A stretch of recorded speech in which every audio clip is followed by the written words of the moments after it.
Friday, December 16th, and it must be time for another update from your North Carolina Medical Society. It's been a long week, folks. We've been in session. It's December. Who would have thought it?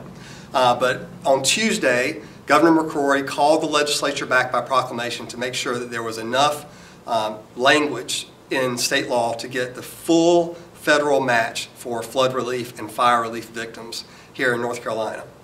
The legislature came in, they took care of that in a single session. There were a couple of other bills filed during that extra session, but they took care of that on Tuesday and Wednesday. When they completed that work on Wednesday morning, they adjourned and then called themselves back into session on Wednesday afternoon.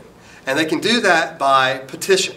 Petition is when 3/5 of the General Assembly signs onto a letter requesting that they come back to do some kind of work. And that's exactly what they did here. So they reconvened for a fourth extra session of the year on Wednesday afternoon, and they've been in session since then.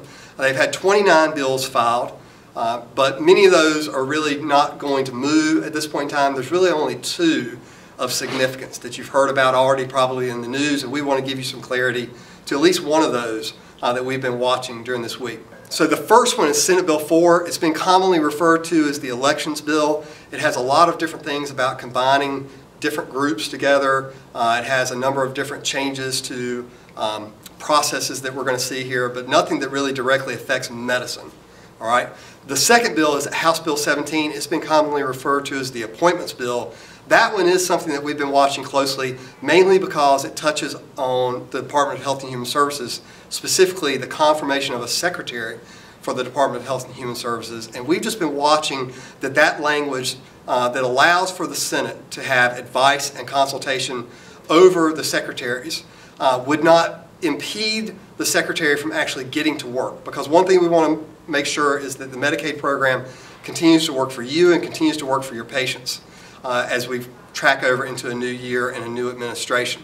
The language that we see right now appears to be very workable, that there are contingencies for secretaries being named when the General Assembly is not in regular session.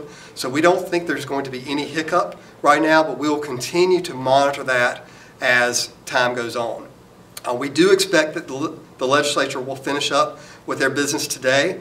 We don't expect a lot of other bills to be moving this afternoon, but if there are other bills, we'll be reporting that to you in next week's bulletin, and that will be the final bulletin of the year. So be sure to look there. I know it won't be a video and something really short and succinct like these have been for you, but be sure to look there for any final summaries of bills and actions that occurred, and then we'll be getting back together with you right after the first of the year to launch our communications plan with the General Assembly as the legislature comes back in on January the 11th. So we hope you have a great holiday. Look for your bulletin next Wednesday, and we look forward to talking to you after the new year.